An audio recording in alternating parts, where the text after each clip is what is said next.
Hi friends, എല്ലാവർക്കും Anofa കിച്ചൻ്റെ പുതിയൊരു വീഡിയോയിലേക്ക് എല്ലാവർക്കും സ്വാഗതം. അപ്പോൾ ഇന്ന് നമ്മൾ ഉണ്ടാക്കാൻ പോകുന്ന ഒരു അടിപൊളി വെറൈറ്റി ബീഫ് കറിയാണ്.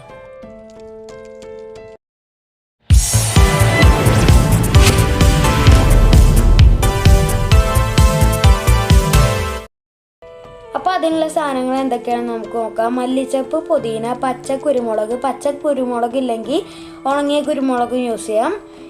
ഇനി കറിവേപ്പില, ഒരു 5-6 പച്ചമുളകും കുറച്ച് വെളുത്തുള്ളിയും കുറച്ച് ഇഞ്ചിയും എടുത്തിട്ടുണ്ട് നമ്മളിവിടെ.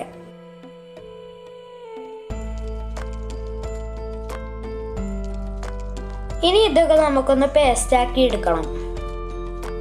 വെളുത്തുള്ളി, ഇഞ്ചിയും പച്ചമുളകും, മല്ലിച്ചപ്പ്, പുതിന, പച്ച കുരുമുളക്, കറിവേപ്പില, ഇതൊക്കെ നന്നായി ഒന്ന് അരച്ചെടുക്കാം.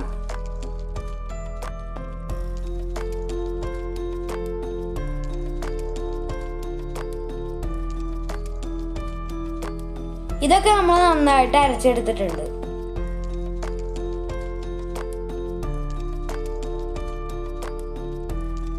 ഒരു ടേബിൾ സ്പൂൺ മല്ലിപ്പൊടി, 1 ടീസ്പൂൺ മഞ്ഞൾപ്പൊടി, ഇത് 1 സ്പൂൺ ഉലുവ വറുത്ത് പൊടിച്ചതാണ്. ഇത് 1 സ്പൂൺ വലിയ ജീരകം വറുത്ത് പൊടിച്ചതാണ്.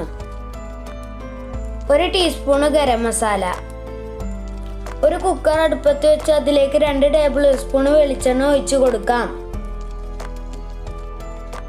വെളിച്ചെണ്ണ ചൂടായി വരുമ്പോൾ ഇതിലേക്ക് കുറച്ച് പട്ടയും കുറച്ച് ഏലക്കായ ഇട്ട് കൊടുക്കാം.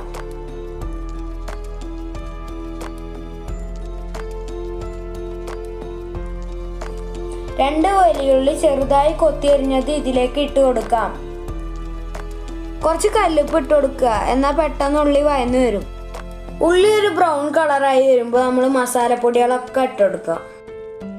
ഞങ്ങളുടെ വീഡിയോ ആദ്യമായിട്ടാണ് കാണുന്നതെങ്കിൽ ലൈക്ക് ചെയ്യുക, ഷെയർ ചെയ്യുക, സബ്സ്ക്രൈബ് ചെയ്യുക. തൊട്ടടുത്തുള്ള ബെൽ ബട്ടൺ പ്രസ് ചെയ്ത് ഓൾ എന്ന ഓപ്ഷൻ പ്രസ് ചെയ്താൽ ഞങ്ങൾ അപ്ലോഡ് ചെയ്യുന്ന എല്ലാ വീഡിയോസും നിങ്ങൾക്ക് നോട്ടിഫിക്കേഷനായി ലഭിക്കുന്നതാണ്. നിങ്ങളുടെ നിർദ്ദേശങ്ങളും അഭിപ്രായങ്ങളും കമൻറ്റിലായി രേഖപ്പെടുത്തേണ്ടത്. മസാലപ്പൊടിയുടെ പച്ചമണമൊക്കെ ഒന്ന് മാറിയിട്ട് നമ്മൾ അരച്ച് വെച്ച പേസ്റ്റ് ഇതിലേക്ക് ഒഴിച്ചു കൊടുക്കാം. ഇനി നമ്മൾ കഴുകി വൃത്തിയാക്കി വെച്ച ബീഫ് ഇതിലേക്കാണ് ഇട്ട് കൊടുക്കാം.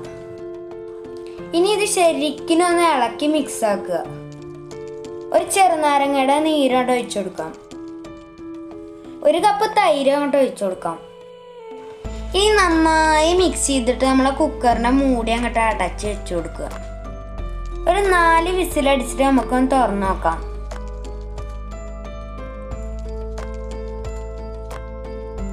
ഒരു 4 വിസിലടിച്ചു, നമുക്കൊന്ന് തുറന്നു നോക്കാം. ബീഫൊക്കെ അടിപൊളിയായി വെന്തിട്ടുണ്ട്, ഉഷാറായിക്കണം. നിങ്ങളെല്ലാവരും ഇതൊന്ന് ട്രൈ ചെയ്ത് നോക്കുക, എന്നിട്ട് ഇതിൻ്റെ ഫീഡ്ബാക്ക് അറിയിക്കുക. ഇനി മറ്റൊരു വ്യത്യസ്ത വീഡിയോയുമായി വരുന്നത് വരെ ബൈ ബൈ.